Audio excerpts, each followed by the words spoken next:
Welcome back, everyone. Joining us now is Catherine Oleksiw. She's here to tell us about her extensive career in psychology, working for a long time in the government, and now using her skills to help the world of higher education. Catherine, it's good to have you on the show. All right, can you tell us what first interested you in psychology? I've been interested in behavior since a very early age. I'm one of 8 children, so I have 7 siblings, and there was always a reason to wonder why a sibling was doing something. So, and I just have an inquisitive mind. And I had the opportunity when I was a senior in high school to take college courses that were paid for by the local school board. It was a fantastic experience. And I took intro to psych, and then I also took intro to philosophy. When I took intro to psych, it was like, yeah, this is what I want to do. I want to be in this space of learning more about why people do what they do, and how we learn and how we make the decisions we do. So that was the beginning of my career. So What is the mission of your business Measured Transitions? yes, Measured Transitions is a coaching and consulting business. I'm certified by the Small Business Administration, and the mission of Measured Transitions is to build the capacity of organizations and businesses to measure their success, to determine what are the positive outcomes of whatever they're doing. And I do that through checking. I come on board and I will do a survey, a visual survey of what they're focusing on, and also will do a review of their processes and procedures to determine if they have the systems in place to do the measurement that has to occur to document the success. And my philosophy is that every client that I have is important enough to me that I want them not to need me anymore. So when I work with them, I'm always co-creating Okay. and or training them. So when I leave them with the skills they need, at least the rudimentary skills and the foundational skills, to continue the system that we put in place, or to be able to ask the right questions when they end up needing another consultant. And I don't work myself out of business. I have ongoing clients, but I don't pride myself on having a client for 10 years when they really didn't need me anymore. Yeah. So, yeah, so it's to increase the capacity. Okay. Yeah, to increase the capacity of the clients to understand performance measurement. All right. When did you make your decision to apply your skill set to academia? I've always I love the educational space. Mhm. And whenever I step on a campus, I feel like I've gone home. And when my first experience in college, when I was a senior in high school, it was like I wanted to come back to this space. I wanted to come back to this space to learn, and I wanted to be one of the professors. But I knew that intuitively, I knew that I probably wouldn't be doing it full time. I don't know why I had that sense, but um, I always intended to be in that space. And when I first completed my doctorate in educational psychology, um, I ended up working for 10 years as an adjunct at the university where I had taken where actually I had gotten my bachelor's, and I had also taken those senior high school when I was a senior in high school, when I had taken those courses then.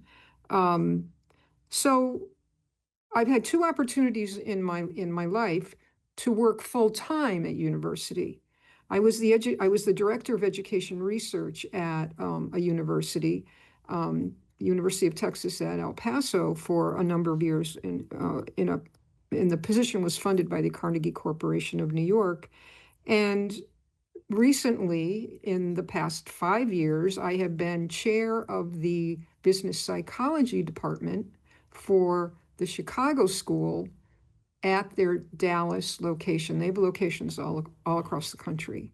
So it's been, and that in that role, I manage 3 graduate programs, a PhD program in organizational leadership, a PhD program in business psychology, the consulting track, and a master's in industrial and organizational psychology. It's fascinating. It's Yeah. fascinating. Absolutely, absolutely. So I understand you plan to write a book about the dissertation process. What can you tell us about that? Yes, I'll start by saying, well, the favorite, the favorite, my most favorite time that I spend with my students is advising them, the doctoral students, on their dissertation research. The courses that I teach or have teach now and have taught are research methods and statistics and ethics, and I also teach professional coaching. So research is my that's my career gig, I'll call it. I My degree in educational psychology is my concentration was in measurement and evaluation. So it's research methods, it's statistics, it's program evaluation and test construction. I call it my toolbox. So research, I'm real comfortable in that space.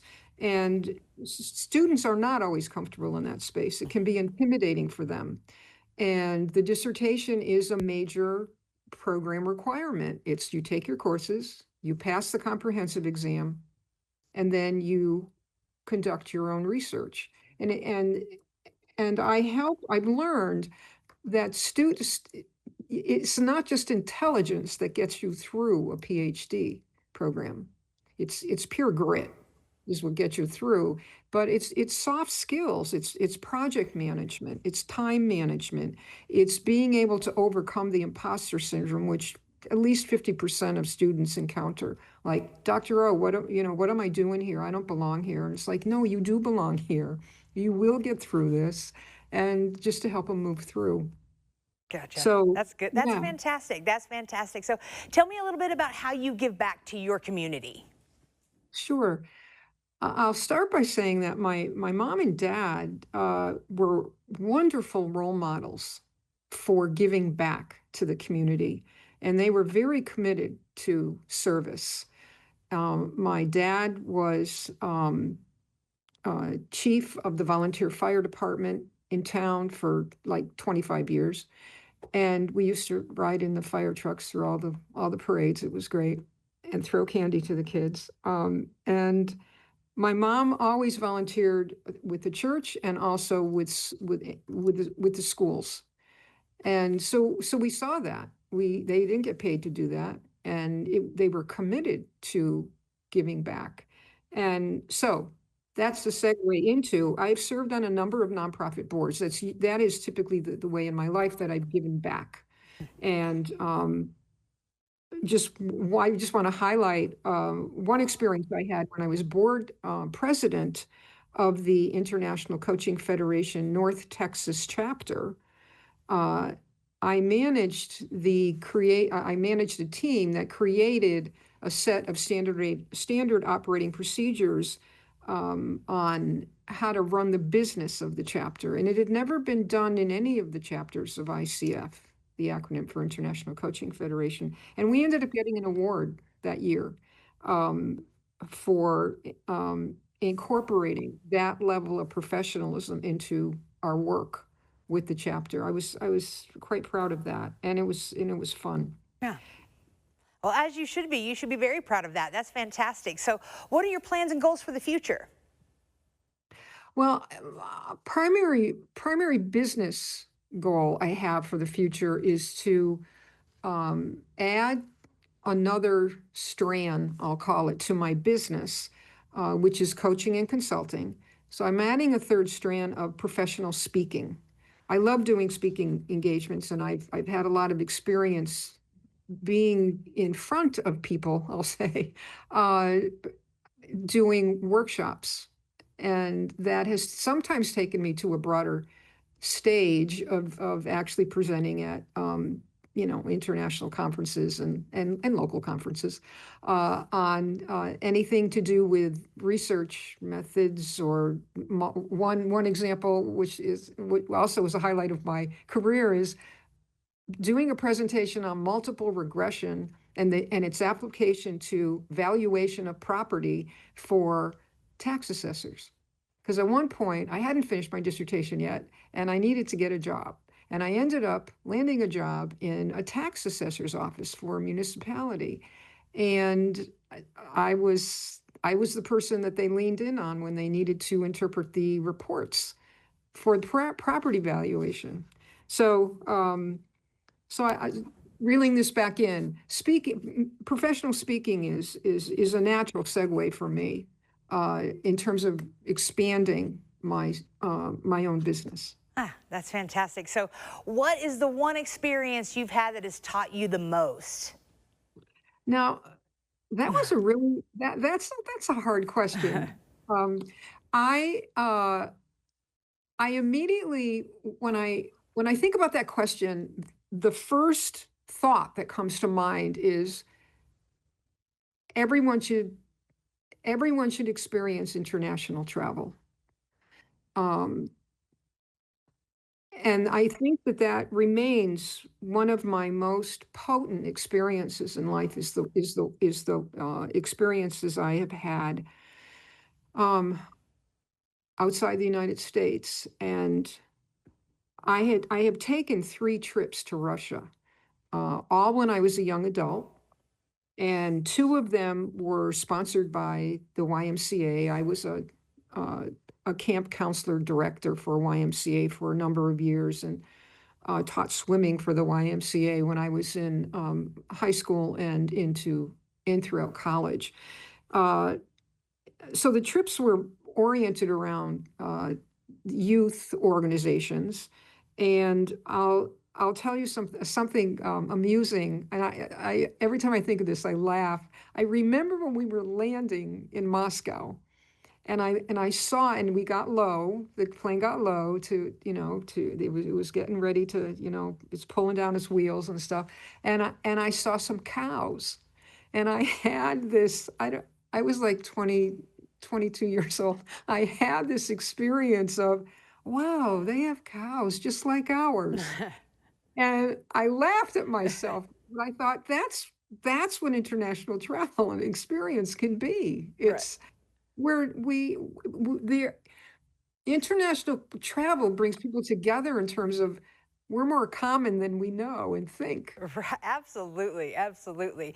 So tell us a little bit about Marquee Who's Who and how you have benefited from those products and services. Sure, sure. I'll tell you, I